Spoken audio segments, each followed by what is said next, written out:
Bonjour frères et sœurs, que Dieu vous bénisse.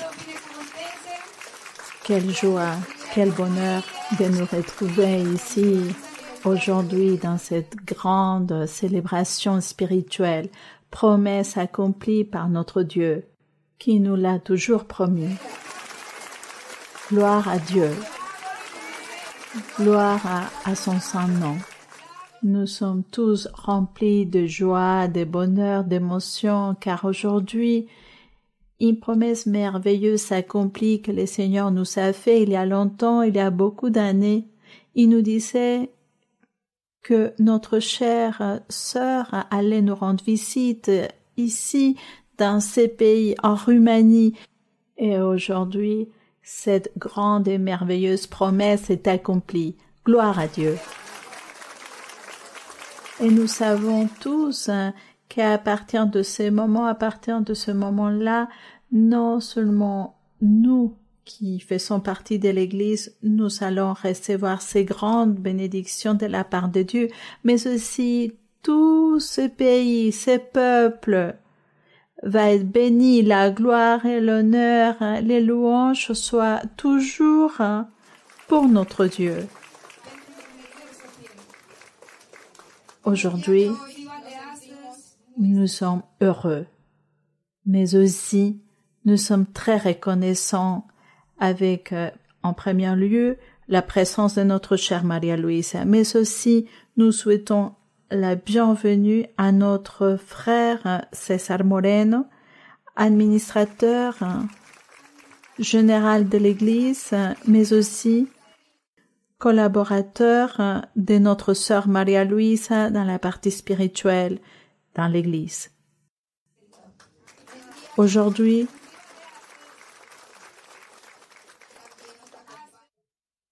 notre sœur Ángela Oviedo nous accompagne aussi, épouse de notre frère César, mais aussi vice-présidente de la Fondation internationale Maria-Louisa de Moreno.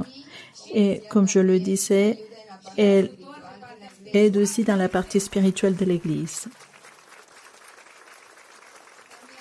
Nous souhaitons aussi la bienvenue au frère César Ruiz et le frère Dylan, les enfants de nos frères César et Ángela.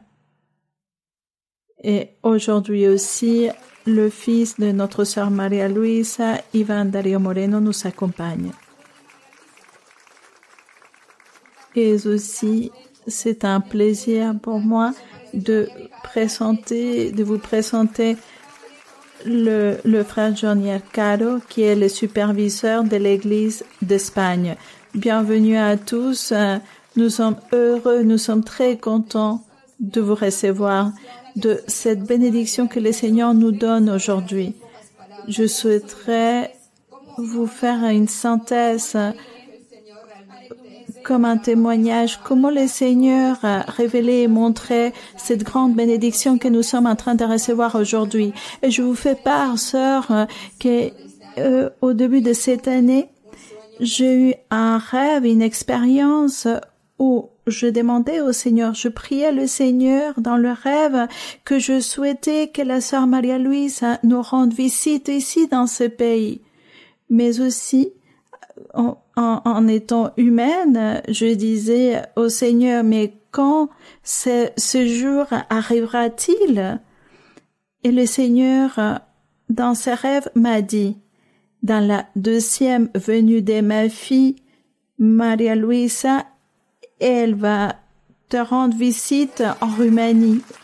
Et c'est là, frères et sœurs, je vous faire part que lorsque l'étude biblique de Portugal a eu lieu, je disais au Seigneur, Seigneur, tu m'as fait cette promesse.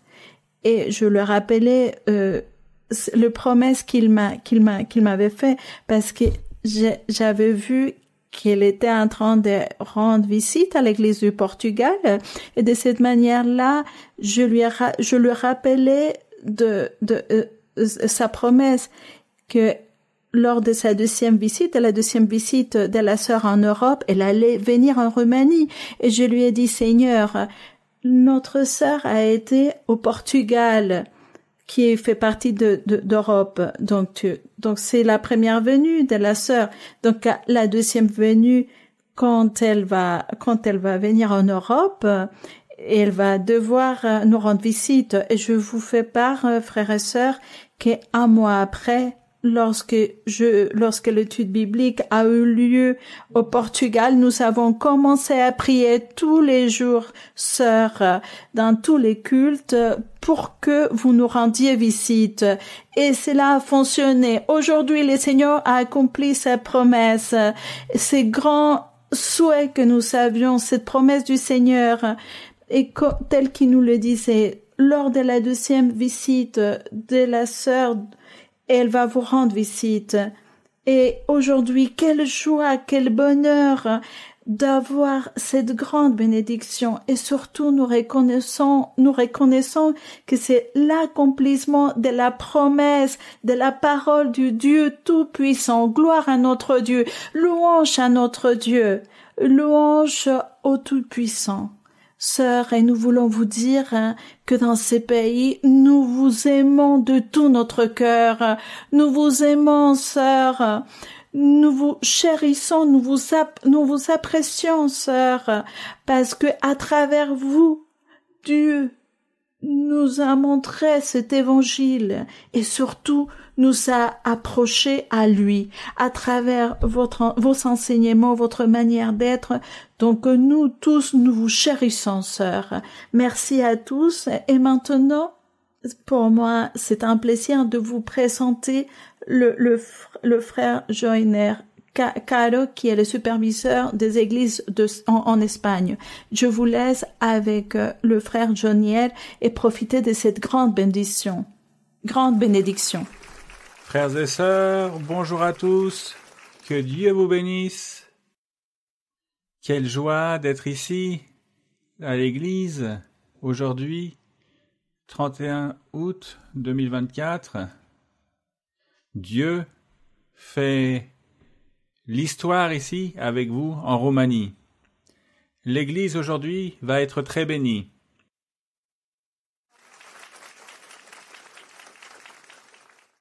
Je vous invite, frères et sœurs, à vous lever, mes sœurs, à vous lever. Nous allons prier notre Seigneur. En ce moment, nous allons demander à notre Dieu que lui, il soit avec nous, il nous accompagne, et qu'aujourd'hui, nous puissions sentir sa présence plus que jamais. Et nous allons remettre ce culte à notre Dieu. Père céleste, sois béni, Seigneur, Dieu de la gloire, Roi des cieux. Seigneur, nous voulons te donner tous nos remerciements pour toute ta bonté, pour ta miséricorde envers nous tous, parce que tu nous as regardés, Seigneur, avec tes yeux de bonté, avec ta tendresse et amour. Gloire à ton nom. Aujourd'hui, nous venons te remettre notre cœur et nous venons apprendre de cette étude biblique dans laquelle nous allons jouir de toi, de ta parole et de notre sœur Maria-Louisa. Ce culte est pour toi, Seigneur. Nous voulons te le remettre parce que aujourd'hui, nous voulons jouir de ta présence. La louange et la gloire, c'est pour toi, Père céleste, béni. Manifeste-toi et glorifie, Seigneur, avec ton pouvoir, au nom de ton Fils bien-aimé, notre Seigneur Jésus-Christ. Gloire à notre Dieu. Béni soit notre Dieu. Je vous invite à vous asseoir, frères et sœurs. Nous allons chanter à notre Seigneur. Nous allons chanter à notre Seigneur l'hymne 135, Belle parole de vie.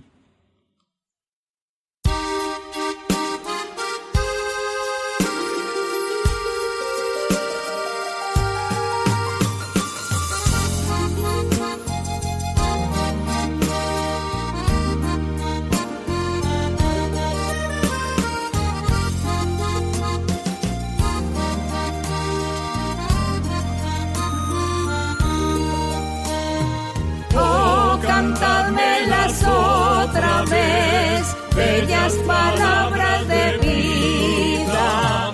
Hallo en ellas mi gozo y luz, bellas palabras de vida. Sí, de luz y vida, son sostén y guía. ¡Qué bellas son, qué bellas son, bellas palabras de vida! ¡Qué bellas son, qué bellas son, bellas palabras de vida!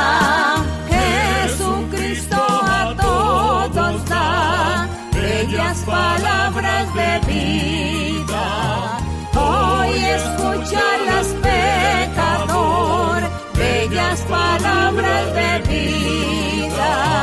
Bondadoso te salva y al cielo te llama. ¡Qué bellas son, qué bellas son, bellas palabras de vida! ¡Qué bellas son, qué bellas son, bellas palabras de vida! Grato el cántico sonará, bellas palabras de vida. Tus pecados perdonará, bellas palabras de vida. Sí, de luz y vida, son sostén y guía.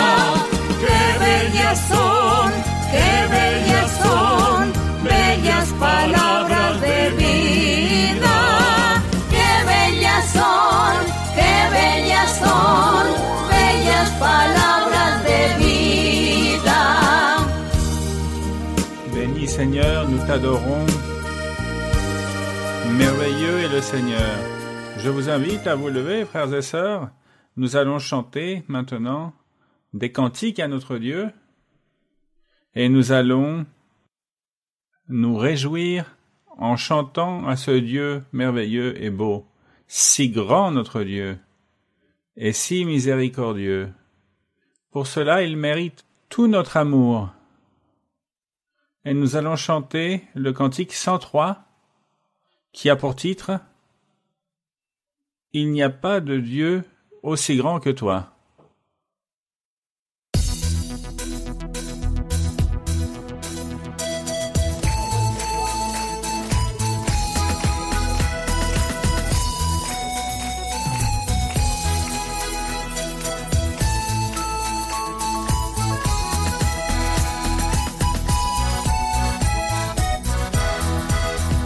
No hay Dios tan grande como tú, no lo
Béni et adoré est notre Dieu.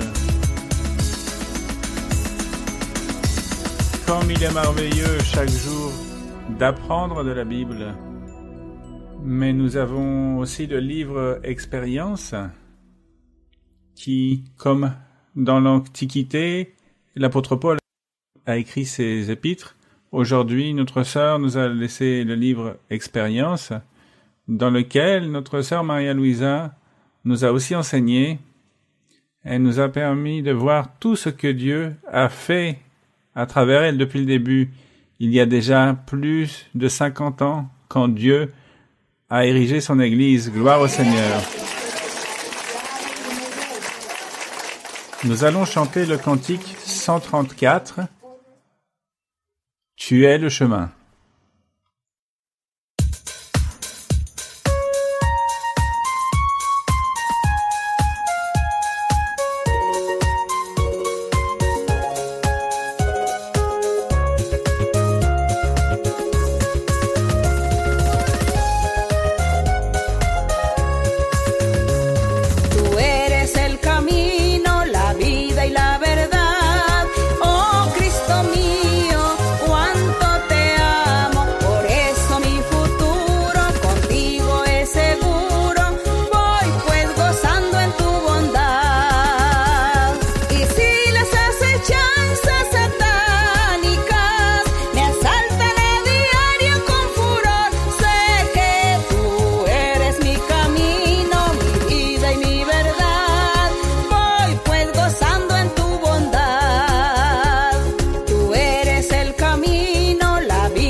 Béni soit notre Dieu, mes frères. Dieu a accompli sa parole. Et comme il a dit à travers notre sœur Maria-Louisa, que son Église grandirait au niveau du monde entier, aujourd'hui, vous en êtes la preuve. Gloire au Seigneur. Je veux vous laisser en compagnie de notre bien-aimée sœur Maria-Louisa. Que Dieu vous bénisse.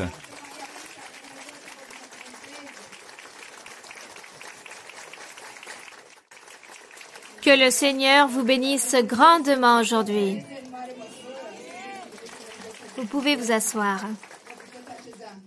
Dans mon cœur, il y eut ce souhait de venir il y a un peu plus de 2 ans.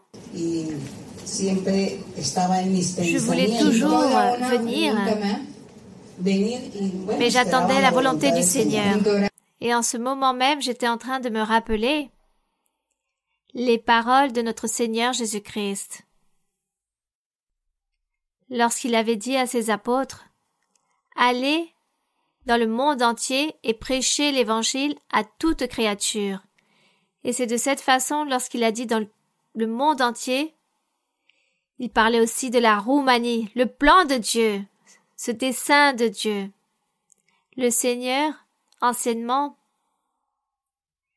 envoyait des signes. Il disait, « Ces signes continuera pour ceux qui croient, tous ceux qui croient en l'évangile du Seigneur Jésus-Christ. » L'évangile qui signifie « bonne nouvelle de salut ». Car, disons, les anciennes normes de salut, c'était la loi de Moïse, et les bonnes nouvelles, l'évangile de Jésus-Christ.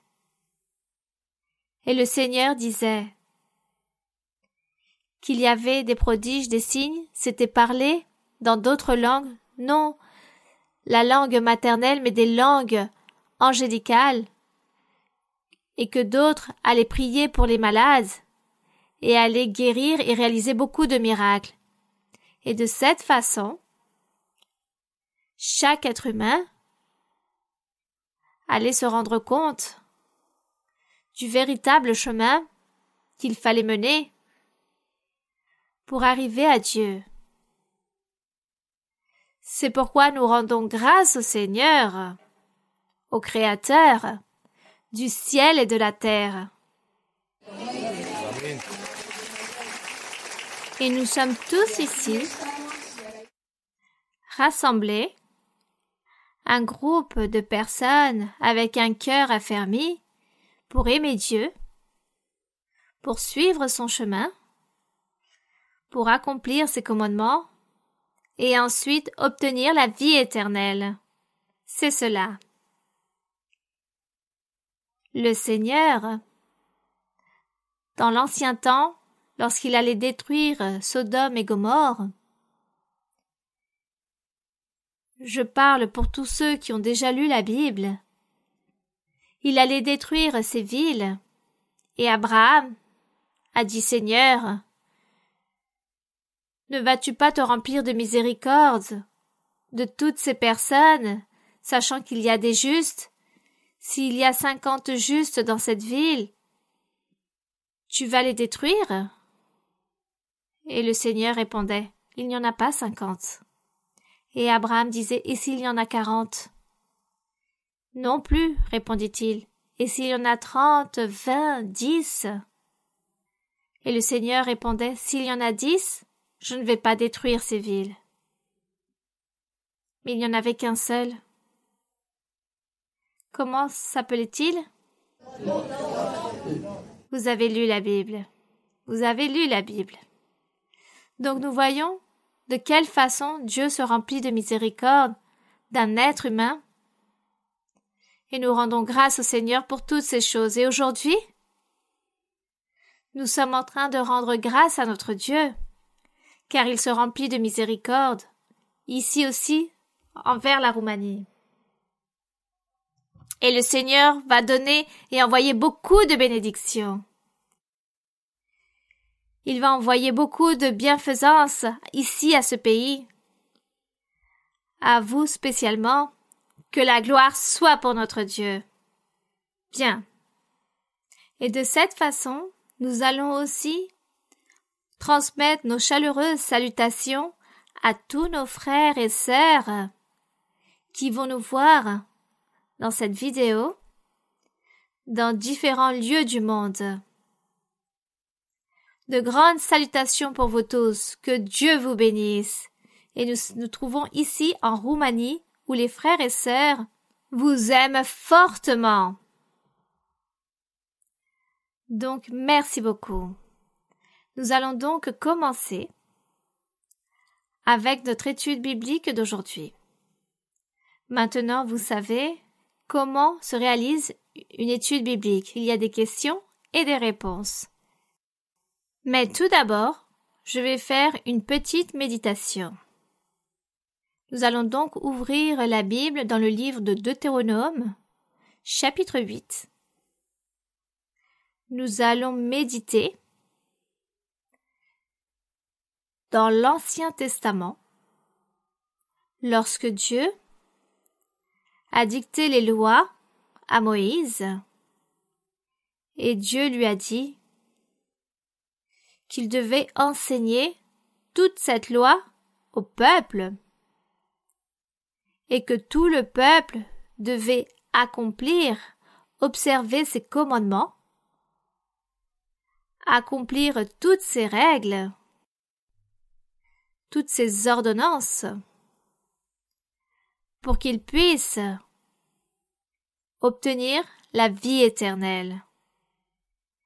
Le Seigneur disait à Moïse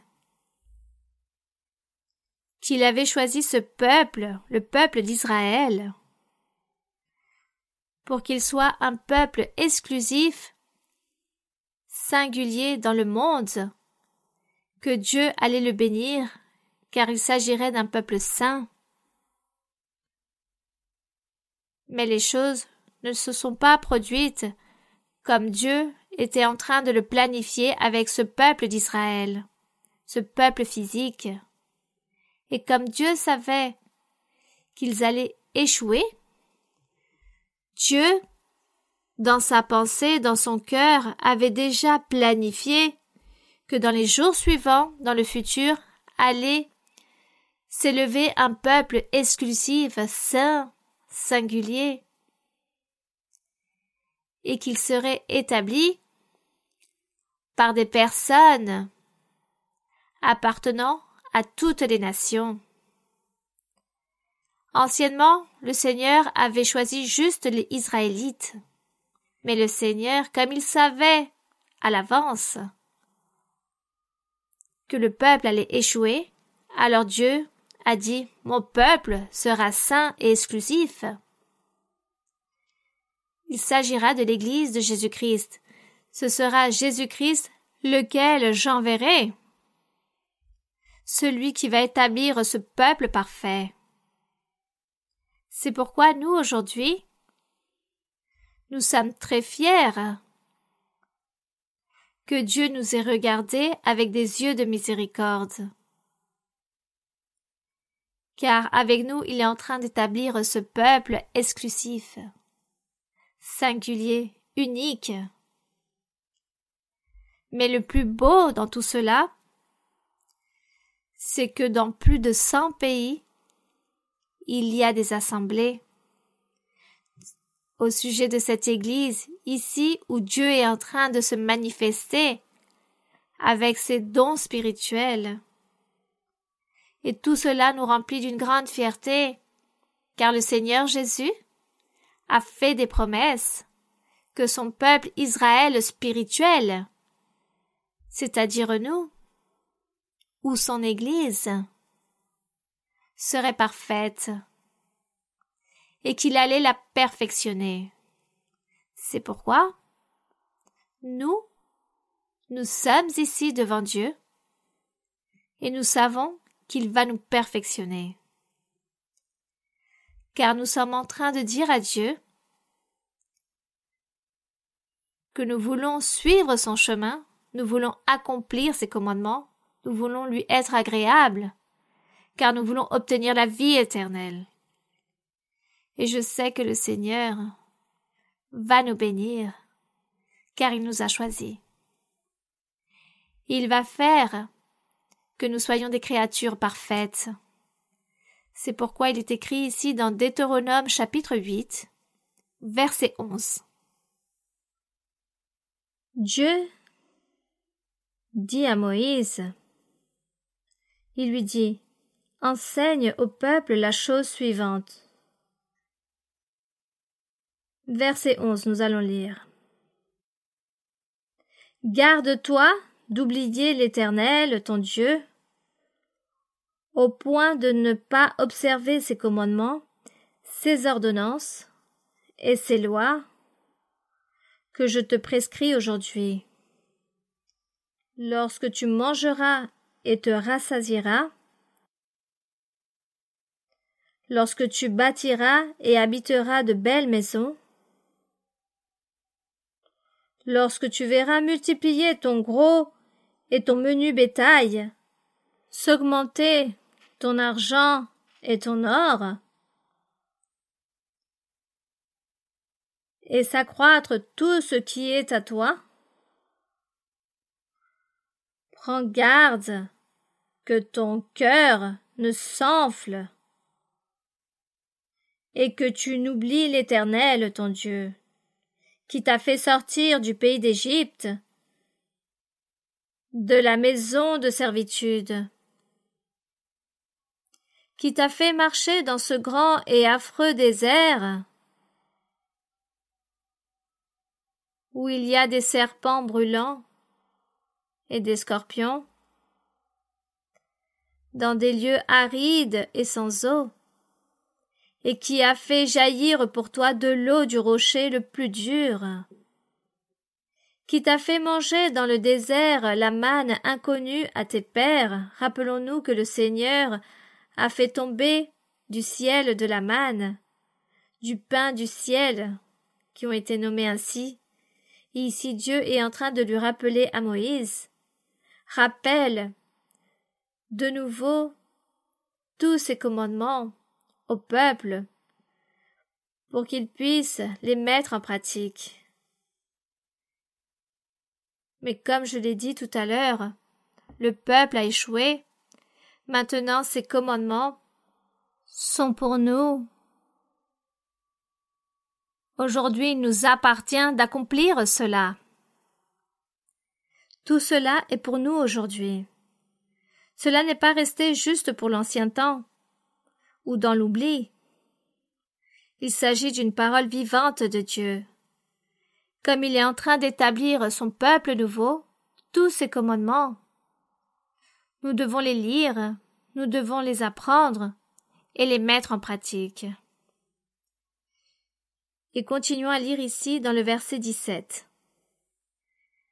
Après que cette personne ou ce peuple est arrivé à multiplier, à s'enrichir,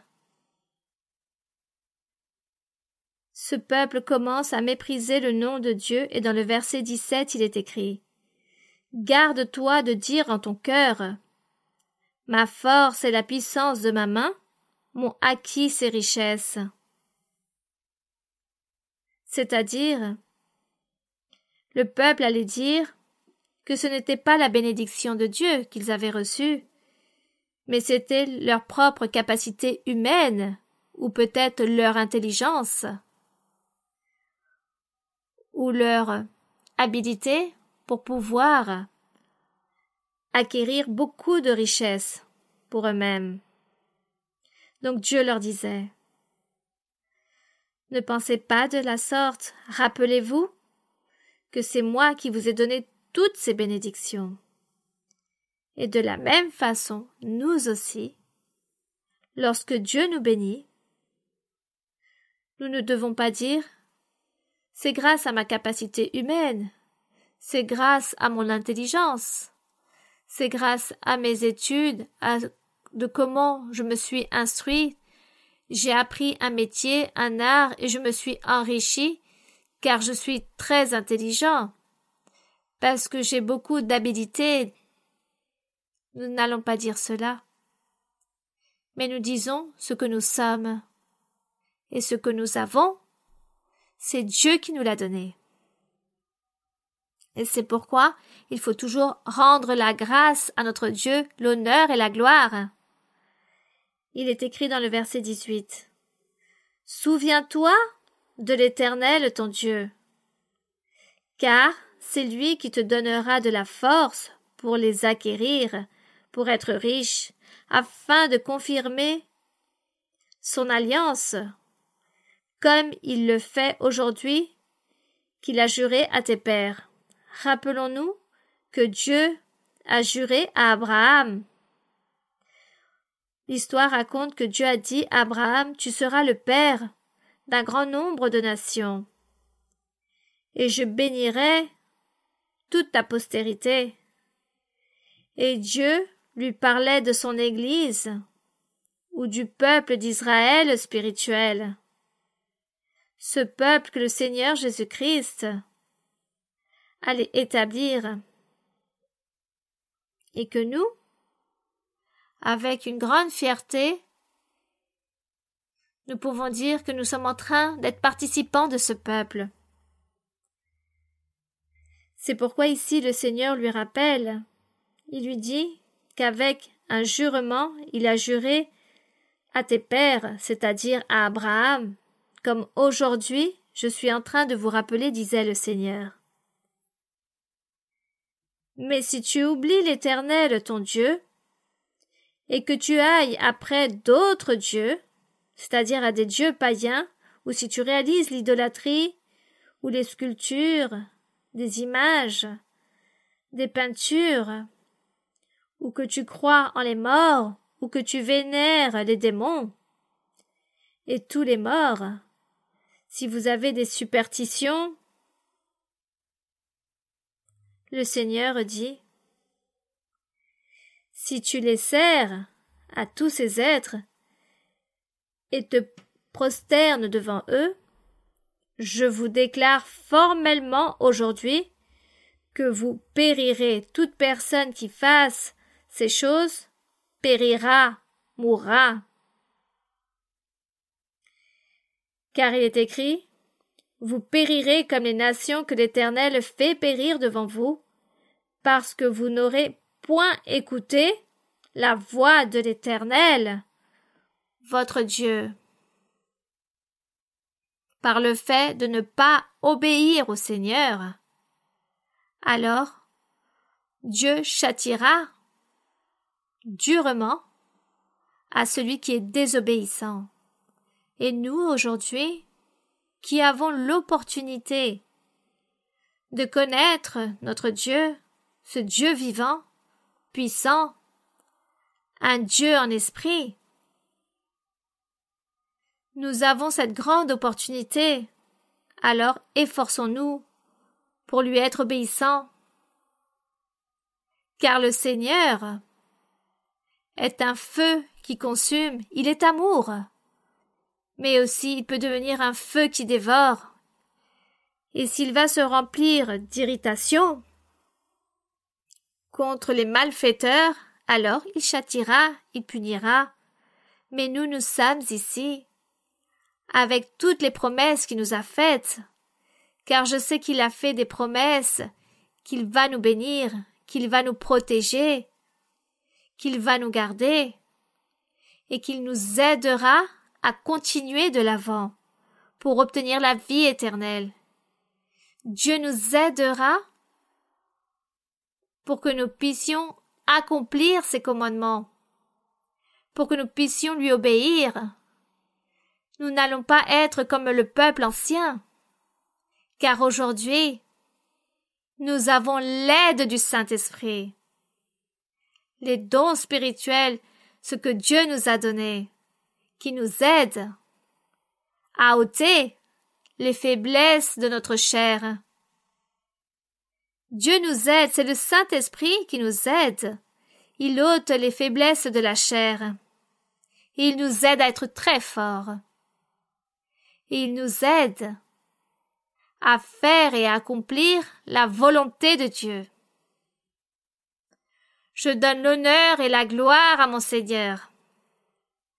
Je rends grâce à mon Seigneur pour être ici avec vous. Nous remercions notre Seigneur car vous aussi là-bas, vous tous, vous allez nous voir, vous êtes en train de nous regarder et vous allez aussi vous réjouir des questions et réponses. Vous allez vous réjouir de la parole de notre Dieu. Je donne l'honneur et la gloire à notre Dieu. Maintenant, nous allons donc commencer. Commençons donc avec les questions pour la journée d'aujourd'hui. Oui.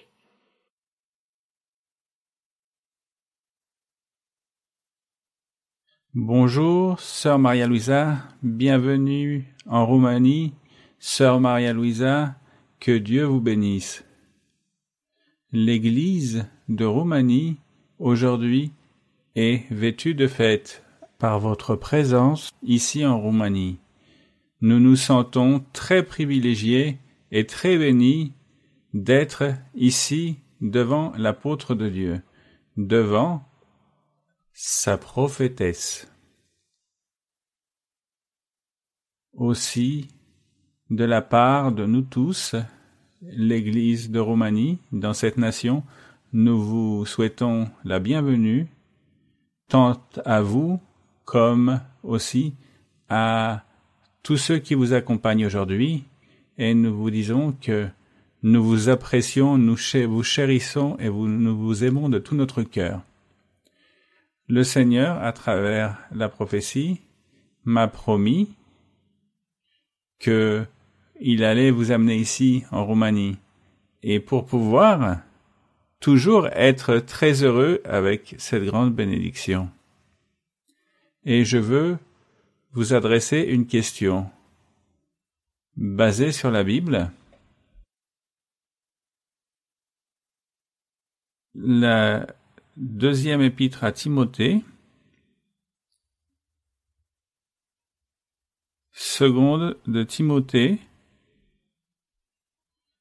chapitre 2, 15. Je peux lire? Efforce-toi de te présenter devant Dieu comme un homme éprouvé, un ouvrier qui n'a point à rougir, qui dispense droitement la parole de la vérité. Sœur Maria-Louisa, j'ai le souhait, si vous pouvez nous expliquer ce verset et ainsi pouvoir apprendre que signifie être un homme éprouvé, approuvé par Dieu. Dans le verset 14, l'apôtre Paul est en train de faire une série de recommandations à Timothée. Et parmi ce qu'il est en train de lui dire de ce qu'il devrait faire, dans le verset 14, il est écrit « Rappelle ces choses ». À qui? À l'assemblée que dirigeait Timothée. Il était en train de prêcher à ces personnes car il avait aussi une assemblée à sa charge qu'il devait diriger et l'apôtre Paul dit cela. « Rappelle ces choses en conjurant devant Dieu qu'on évite les disputes de mots qui ne servent qu'à la ruine de ceux qui écoutent. »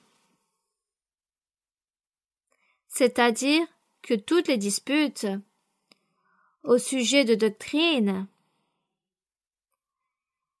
devaient être évitées et plutôt continuer de l'avant à la perfection en obéissant au Seigneur et en faisant les choses justes et droites, car c'était beaucoup plus important que se quereller au sujet de philosophie, théorie et toutes ces choses. C'est pourquoi il leur dit qu'il fallait qu'ils s'efforcent à persévérer, à continuer de l'avant, et le conseil qu'il donne, c'est lorsque dans le verset 15, il dit « Toi, Timothée, efforce-toi de te présenter devant Dieu comme un homme éprouvé, c'est-à-dire qui fait la volonté de Dieu, un homme qui accomplit les commandements du Seigneur et rassemble toutes les ordonnances, vit une vie sainte, droite devant Dieu. » Et c'est pourquoi il parle ici, et tu seras un homme éprouvé, comme lorsque quelqu'un va dans une école, dans une université, dans un lieu éducatif, qu'on lui pose des questions, jusqu'où arrive sa connaissance, et vous remplissez, disons, le formulaire, et ensuite on vous dit, oui, vous avez été accepté, vous avez été éprouvé, car votre dossier a été validé. Vous savez ce que vous allez faire. Vous avez bien répondu les questions de ce formulaire. Voici ce que signifie ici un homme éprouvé. Donc, notre vie spirituelle, nous devons être toujours éprouvés par Dieu. C'est Dieu qui parle pour tous. Dieu dit, Pierre, Jean, Paul, vous êtes éprouvés, je vous accepte dans mon royaume, car vous avez fait ma volonté, vous avez accompli mes commandements. Vous êtes donc éprouvés, je vous accepte. Voici ce que signifie ici ce verset. La Bible a une grande déterminologie ancienne, archaïque. Il y a beaucoup de mots qui ne s'utilisent plus. C'est pourquoi il faut chercher dans le dictionnaire certains mots. Lorsque vous n'arrivez pas à comprendre des mots, prenez le dictionnaire, cherchez, et là vous allez apprendre pour que vous ne puissiez pas rester sans l'entendement de la parole du Seigneur. Mais ce vocabulaire ancien, moi je l'aime beaucoup, je l'adore. Il est merveilleux. Ce vocabulaire, la langue, d'il y a plus de 2000 ou 4000 ans en arrière, la manière de comment les gens parlaient. Mais bon, Nous rendons grâce au Seigneur. La langue, comme tout, évolue. Il y a toujours des choses nouvelles.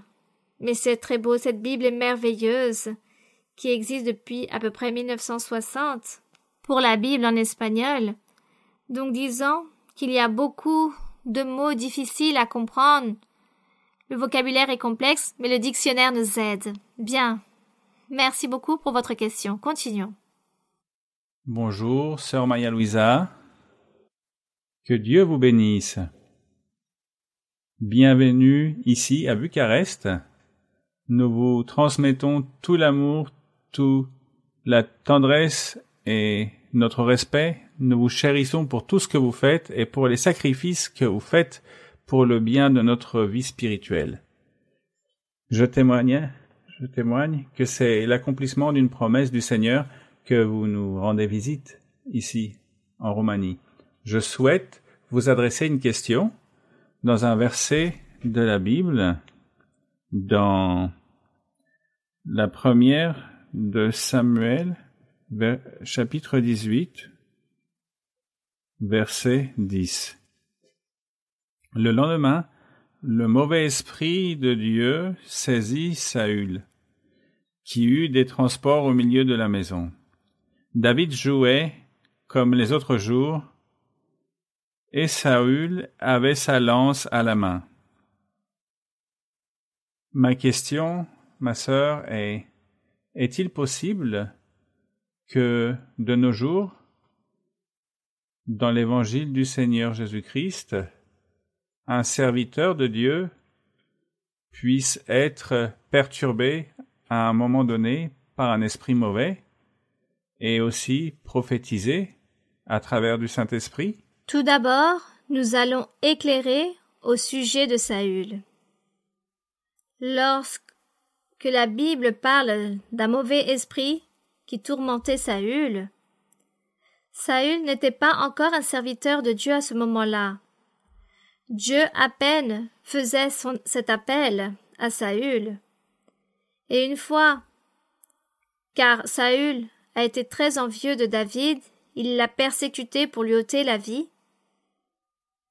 Mais comme Dieu avait déjà dit que Saül deviendrait roi, Dieu dut tolérer et pardonner tous ces incidents de ce que Saül voulait faire contre David, c'est-à-dire de lui ôter la vie. Plus loin, lorsque nous lirons, lorsqu'il est écrit que Saül a prophétisé, c'est parce qu'il eut cet appel. Et l'histoire nous raconte que Dieu changea le cœur de Saül. Il le changea à un tel point qu'il a régénéré son cœur. Saül n'était plus ce jeune homme, comme quiconque appartenant au peuple, mais Saül était roi.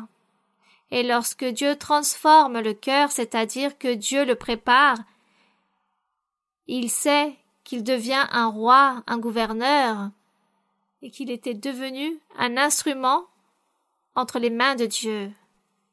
C'est pourquoi, dans les autres lectures qui suivent, c'est pourquoi l'histoire, il faut la lire verset par verset en profondeur. Lorsque l'histoire raconte qu'il a prophétisé, c'est parce que Dieu a donné à Saül ce signe qu'il l'avait nommé roi. Et la démonstration, c'est qu'il allait prophétiser comme tous les prophètes qui prophétisaient, pour démontrer au peuple, aux témoins, que Saül avait été établi par Dieu et qu'il fallait le respecter et l'accepter. Mais plus loin, dans l'histoire, il y a toujours cette envie, et autant que roi, il a voulu aussi profiter de son pouvoir, et il continuait à persécuter David pour lui ôter la vie, parce qu'il était envieux de David. Donc, pour revenir à votre question, si aujourd'hui il est possible qu'une personne ayant le Saint-Esprit, les dons spirituels, puisse faire ces choses, attaquer la vie d'un autre être. Voici ce que vous demandez, n'est-ce pas? De vouloir attaquer, de faire la méchanceté après avoir le Saint-Esprit? Oui. Eh bien, sûrement. Sûrement, il existe des personnes faibles qui peuvent se laisser mener ou piéger du diable. Disons que Dieu donne les dons spirituels aux personnes pour démontrer que Dieu se trouve avec chacun. Dieu donne les dons spirituels pour nous dire « Je suis avec toi. Continue, suis-moi. » Alors Dieu me donne les dons spirituels, mais moi j'ai encore des défauts, des faiblesses. Je suis rempli de certains péchés, mais Dieu le fait parce que je crois et je veux changer. Alors Dieu me démontre qu'avec ses dons spirituels, il s'intéresse à vouloir me bénir. Et moi, mon devoir, c'est continuer de l'avant et changer. Et ce que je n'arrive pas à changer, je dis Seigneur, aide-moi à changer, car tu es en train de démontrer que tu existes et que tu veux me bénir. Alors moi, je veux continuer de l'avant. Mais s'il y a une autre personne qui, au contraire, Dieu lui donne les choses spirituelles et lui donne les dons, et plus loin cette personne ne veut pas se soumettre à Dieu, à faire la volonté du Seigneur, le diable vient et établit des pièges, des tentations, et fait que cette personne se démotive, perd la foi, n'obéit plus à Dieu, car le diable est en train de lui montrer un chemin différent. Alors cette personne peut s'affaiblir, et les dons que Dieu donne à cette personne ne vont plus avoir aucun effet. Mais l'ambition ou la désobéissance de cette personne fait qu'elle obéit au diable à faire les choses mauvaises ou à continuer dans ses faiblesses avant de plaire à Dieu. C'est pourquoi nous parlons d'une lutte continuelle que chaque jour nous avons. Tous les jours, nous sommes en train de nous battre, de lutter. Nous sommes en train de nous battre contre l'ennemi, car il nous établit tous ces pièges dans notre vie pour affaiblir notre foi, afin que nous ne plaisons plus à Dieu.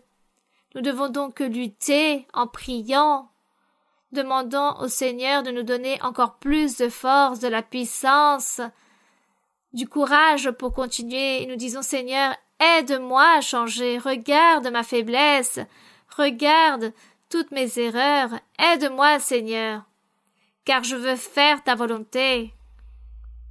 Mais il m'est impossible, l'ennemi vient et établit tous ses pièges contre moi. Et cela est arrivé à Saül. Saül s'est rempli d'ambition, de jalousie. Il est devenu envieux envers David, et c'est à cause de cette cupidité qu'il eut envers David. C'est pourquoi Dieu a permis que le diable puisse venir et le posséder pour réaliser le mal. Voici ce qui s'est passé. J'espère que j'ai pu me faire comprendre. Je vous remercie, ma sœur, que Dieu vous bénisse. Bien, d'accord. Merci, mon frère. Bonjour, sœur Maria-Louise. Nous sommes heureux car aujourd'hui le Seigneur nous a donné cette bénédiction de vous avoir ici en Roumanie. Nous vous souhaitons la bienvenue tant à vous qu'à votre famille et toutes les personnes qui vous accompagnent aujourd'hui. C'est un honneur et un privilège être devant la serviteuse de Dieu, ou la servante de Dieu. Nous vous aimons et nous vous chérissons pour toutes les choses que vous faites et pour l'inspiration et la lumière que vous donnez à nos vies. Avec beaucoup de respect, je désire vous adresser une question basée sur la Bible dans les livres de Matthieu, chapitre 9, versets 11, 12 et 13.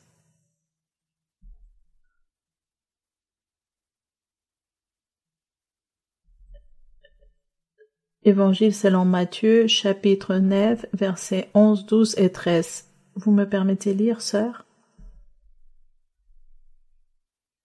Les pharisiens virent cela et ils dirent à ses disciples: Pourquoi votre maître mange-t-il avec les publicains et les gens de mauvaise vie?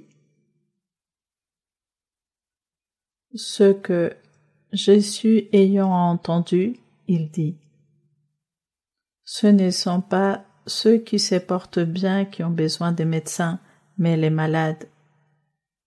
Allez et apprenez ce que signifie « Je prends plaisir à la miséricorde et non au sacrifice, car je ne suis pas venu appeler des justes, mais des pécheurs. »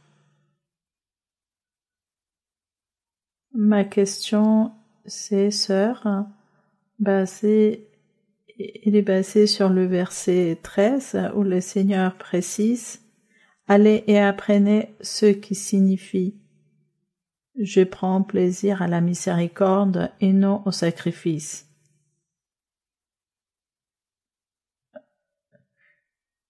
Inspiré sur ces versets, je souhaite vous poser cette question.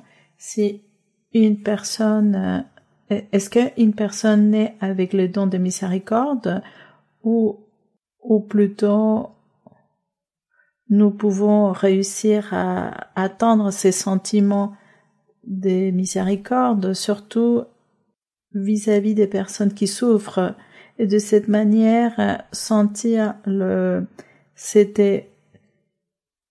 élan d'aider le prochain. Je vous remercie, sœur, que le Seigneur continue à vous bénir. Merci. La miséricorde, nous devons l'appliquer. Nous devons l'avoir dans notre cœur et la mettre en pratique. La miséricorde, c'est quelque chose que nous devons donner. Ce n'est pas que Dieu nous la donne. Moi, je dois être miséricordieuse. Avoir de la miséricorde, c'est avoir de la patience envers les autres, avoir de la compassion aussi, avoir cette tolérance, pardonner, disons accepter beaucoup d'irrégularités qu'on puisse me faire, tendre la main à la personne et réaliser le bien. Si la personne a faim, alors lui donner à manger. Si la personne n'a pas un vêtement ou une tunique, un costume, donc je lui en donne. Et j'essaie de l'aider d'une manière ou d'une autre pour que la personne puisse avoir ce qu'elle a besoin. Il s'agit de la miséricorde et avoir beaucoup de patience. Par exemple, ici, les pharisiens n'avaient pas de miséricorde. Les pharisiens étaient les docteurs de la loi, qui normalement devaient enseigner la loi de Moïse. Mais les pharisiens faisaient soi-disant de longues prières, des jeûnes, et démontraient aux personnes qu'ils se sacrifiaient pour Dieu. Car réaliser un jeûne, il s'agissait de faire un sacrifice pour Dieu. Et c'est pourquoi ils ont critiqué le Seigneur lorsqu'il était dans la maison des publicains et des gens de mauvaise vie, c'est-à-dire des personnes méprisées du peuple, des personnes à qui on ne faisait pas attention, et c'est pourquoi les pharisiens critiquent en disant « Pourquoi ton maître est en train de manger avec ces personnes qui ne valent rien ?» Il s'agit de personnes qui pêchent. Les publicains, ce sont des voleurs. Ils dérobent aux autres, car c'étaient les personnes qui réclamaient les impôts. Pourquoi Jésus doit être là-bas en train de partager avec ces personnes? C'est pourquoi le Seigneur Jésus répondait « Je suis miséricordieux. Je me remplis de miséricorde de toutes ces personnes de mauvaise vie, de tous ces publicains. Je suis en train de leur enseigner qu'il ne faut pas dérober aux autres, aux pécheurs, à ces personnes de mauvaise vie, qu'il ne faut pas réaliser la méchanceté, qu'il faut s'éloigner du péché, qu'il faut plaire à Dieu. Voici ce que je suis en train de faire, ce que disait le Seigneur Jésus-Christ aux pharisiens. Et le Seigneur Jésus disait, « Ceux qui se portent bien n'ont pas besoin de médecins. » Le Seigneur Jésus était comme une moquerie pour les pharisiens, car les pharisiens se croyaient parfaits, saints et parfaits. Mais comme ils ne croyaient pas en le Seigneur, alors c'est pourquoi Jésus leur disait, « Vous vous portez bien, vous n'avez pas besoin de médecins. Mais ces personnes malades, ces pécheurs ont besoin que je leur parle du royaume des cieux, afin que ces personnes changent, afin que ces personnes aient aussi Dieu et la bénédiction de Dieu et le salut du Seigneur. » Voici, c'est pourquoi il agissait ainsi, la miséricorde. Et nous devons donc avoir de la miséricorde dans notre cœur envers toutes les personnes, être miséricordieux. Nous devons être patients, avoir de l'amour envers notre prochain, avoir cette tendresse, cette douceur envers les autres, tendre la main au moment opportun. C'est cela. Merci. Oui, continuez. Bonjour, sœur Maria-Louisa. Que Dieu vous bénisse. Sœur, je remercie le Seigneur pour cette grande promesse accomplie aujourd'hui du fait d'être devant votre présence et aussi dans cette grande famille spirituelle que le Seigneur Jésus-Christ m'a offert. Et pour ces grands privilèges d'être dans la présence de la fille du Seigneur. Sœur Maria-Louisa, ma question se trouve dans la Bible, dans l'Évangile selon Matthieu, chapitre 13, verset 33. Évangile selon Matthieu 13, 33. Si vous me permettez de lire.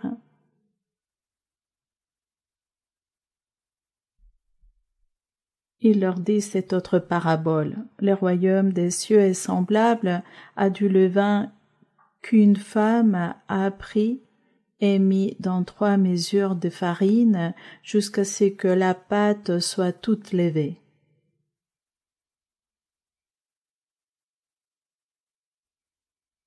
Ma question c'est, de ce point de vue, comment nous pouvons devenir ce bon levain et ainsi cette partie spirituelle et ainsi grandir spirituellement à travers notre exemple pour que d'autres connaissent ces chemins merveilleux. Bien. Donc le levain peut s'interpréter de 2 façons. Il y a du mauvais levain et du bon levain. C'est-à-dire, ce n'est pas qu'il y ait vraiment un bon ou un mauvais levain, c'est tout simplement du levain. Mais une femme, ici il est écrit qu'elle a mélangé du levain avec de la farine, sûrement pour faire du pain ou des gâteaux. Le levain fait gonfler la masse, la pâte, et elle grandit. Si quelqu'un veut utiliser du levain pour quelque chose de mauvais, car il s'agit ici d'un symbole, d'une représentation symbolique que le Seigneur Jésus utilisait pour parler de l'Évangile, afin que les personnes puissent mieux comprendre les choses. Donc, il donne des exemples. Donc, l'exemple ici, si quelqu'un utilise du levain pour faire quelque chose de mauvais, comme le levain fait grandir la pâte, alors, si elle fait du levain, elle réalise le mal et contamine, souille les autres. Donc une personne, nous pouvons la représenter comme du mauvais levain et nous disons que cette personne est comme du mauvais levain, et si cette personne est tout le temps en train de murmurer, de critiquer, de réaliser des commérages, toujours en train de mal juger des personnes, en train de lancer des calomnies, en train de mentir,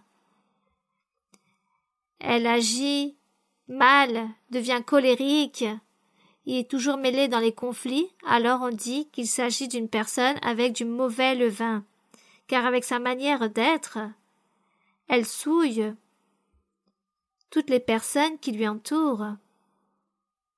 Peut-être sa famille dans son foyer, à l'école, dans le travail. Où que cette personne se trouve, elle souille, elle contamine avec sa manière d'être. C'est pourquoi le Seigneur dit « Faites attention, vaut mieux que vous soyez un bon levain, c'est-à-dire faire les choses correctement. » Considérons que nous sommes ce bon levain et que nous sommes ici en train d'essayer d'être parfaits, saints, droits et justes devant Dieu. Nous sommes ici voulant nous aimer les uns les autres pour réaliser le bien.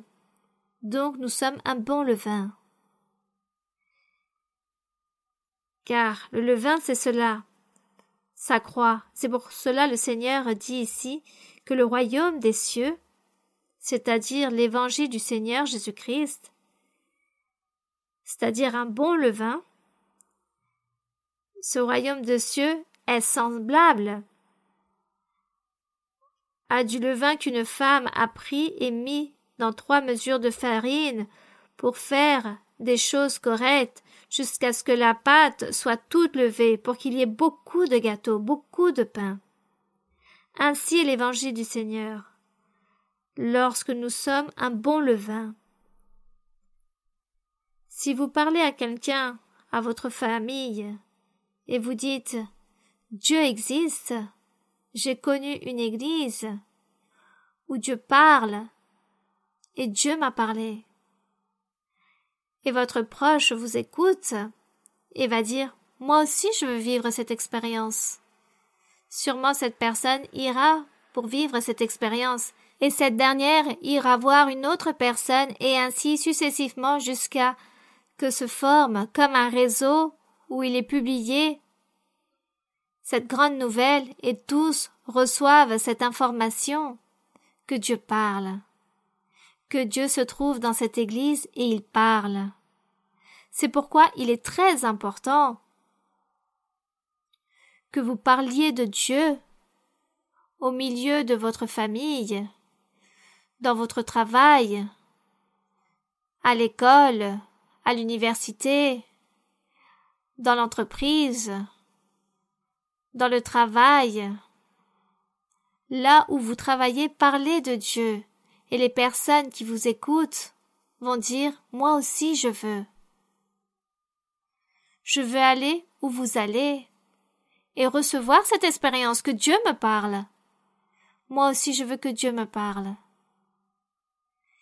Car vous êtes un bon levain. Et de cette façon, c'est là où commence que le peuple, l'Église de Dieu, commence à s'accroître. Par exemple, ici en Roumanie, la première qui a entendu parler de Dieu, c'est ici notre sœur. Elle a connu Dieu, et elle est venue en Roumanie avec ce bon levain pour parler à chacun d'entre vous, pour vous évangéliser, pour vous prêcher la parole de Dieu. Et voici les résultats. De ce bon levain qui accroît. Il s'agit du royaume des cieux. Le royaume des cieux est semblable au levain qu'une femme prit et mit dans 3 mesures de farine, jusqu'à ce que la pâte soit toute levée. Que la gloire soit pour notre Dieu. C'est la manière, de manière symbolique, d'illustration, que le Seigneur nous parle au sujet de sa parole pour que nous puissions comprendre. Nous rendons grâce au Seigneur. Merci beaucoup, mes frères et sœurs. Merci, que Dieu vous bénisse. Je suis très heureuse que le Seigneur m'ait permis enfin, je dis enfin, de pouvoir venir vous voir, vous rendre visite. J'espère que ça ne sera pas ni la première ni la dernière. J'espère de tout cœur. Et que mon Seigneur vous bénisse grandement. Et le Seigneur a promis ces derniers jours qu'ici, je parle des habitants de la Roumanie, qu'il allait faire des miracles et des prodiges, qu'il allait vous envoyer des bénédictions. Beaucoup de miracles, de prodiges pour tous les frères et sœurs de la Roumanie. Et beaucoup de prospérité, d'abondance. Il y aura aussi un accroissement d'âmes, viendront beaucoup de personnes. Ce lieu sera petit dans peu de temps. Alors, préparez-vous, car Dieu va vous donner des dons spirituels à beaucoup d'entre vous, du travail, et il va vous donner des responsabilités pour que vous puissiez être au service du Seigneur et gagner beaucoup d'âmes pour le royaume des cieux. Les personnes qui sont malades, Dieu va les guérir et les délivrer. Les personnes qui sont tristes et affligées, Dieu vous donnera la joie et l'allégresse.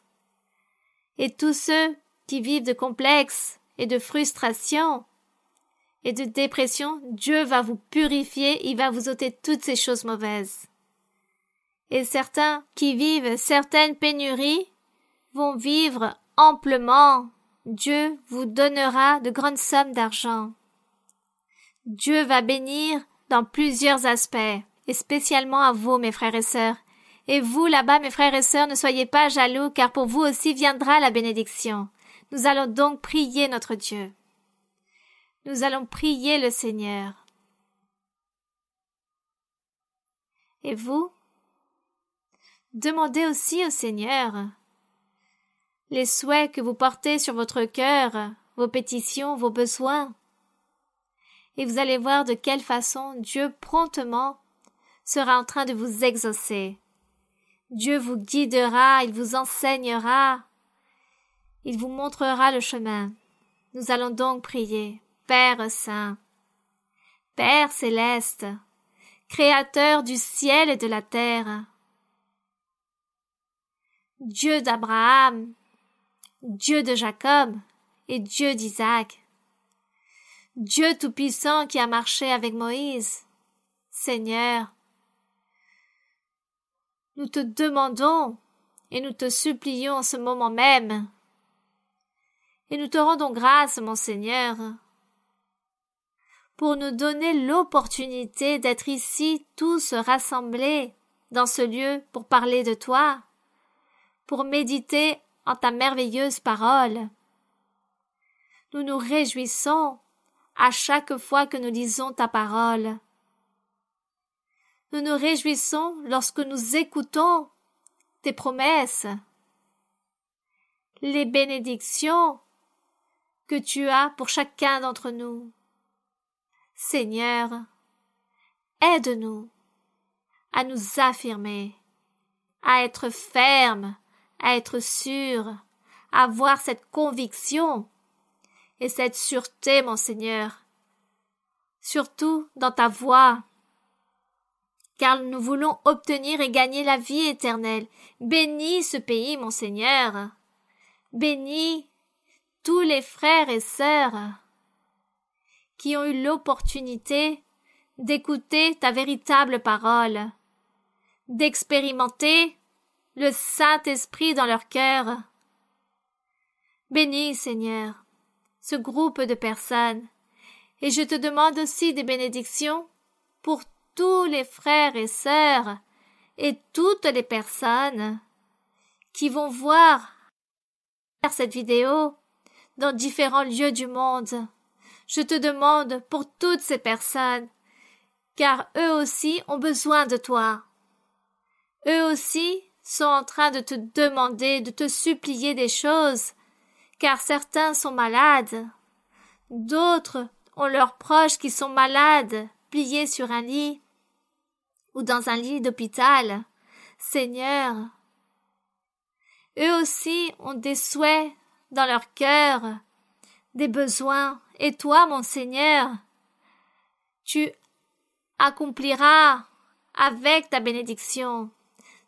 Tends ta main toute puissante, impose tes mains sur tous, donne-leur la guérison, réalise des miracles et des prodiges, et prospère, donne en abondance, bénis-les, donne-leur tout ce qu'ils ont besoin dans leur chemin, et ôte les pièges de l'ennemi, détruis l'œuvre de l'ennemi, et aide-nous à être à ton service, à continuer de l'avant, à persévérer.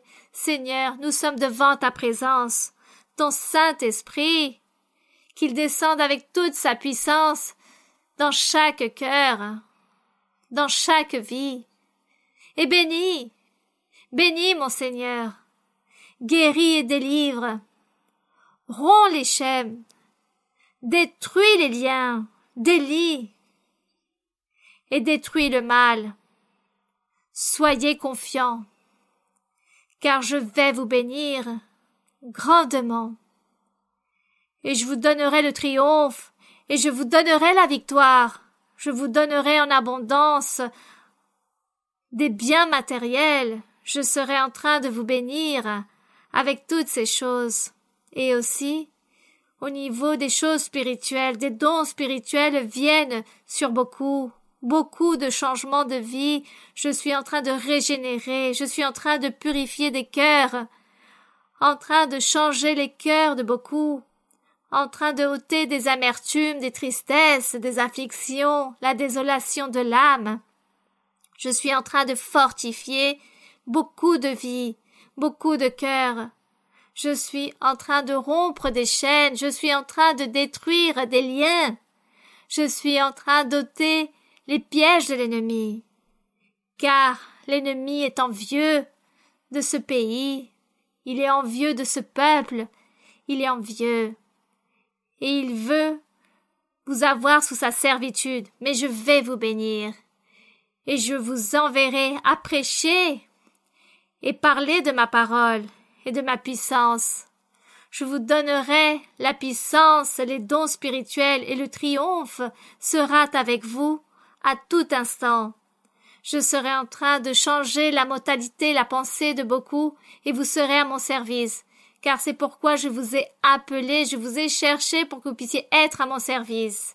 Et je serai en train de tous vous bénir.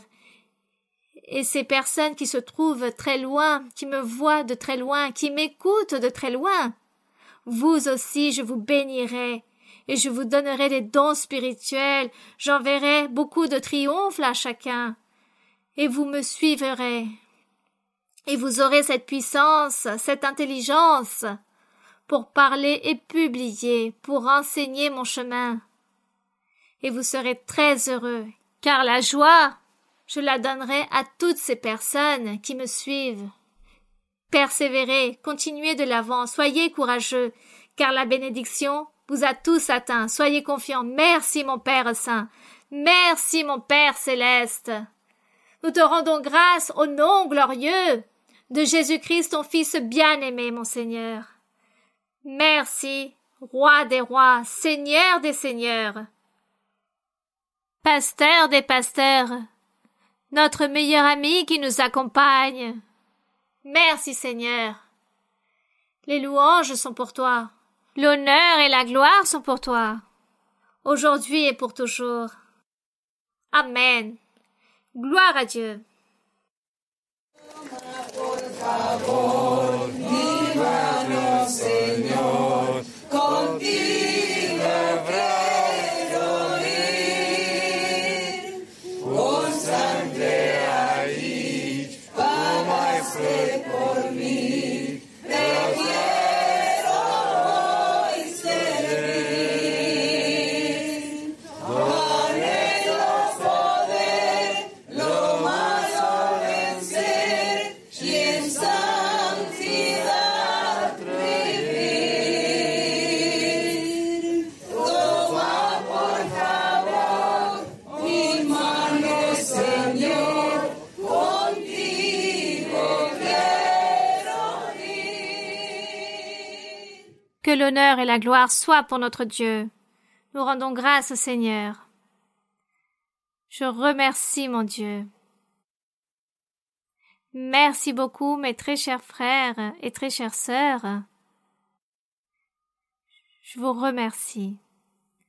Mon cœur est avec vous. Que mon Seigneur vous bénisse. Et nous rendons grâce au Seigneur là-bas aussi pour toutes ces promesses qu'il a faites pour chacun d'entre vous, pour tous les frères et sœurs qui sont là-bas derrière l'écran. De grandes bénédictions pour tous. Nous remercions notre roi. Que Dieu vous bénisse. Je vous aime. Avec tout mon cœur. Je vous aime avec tout mon cœur. Je vous aime. Que Dieu vous bénisse.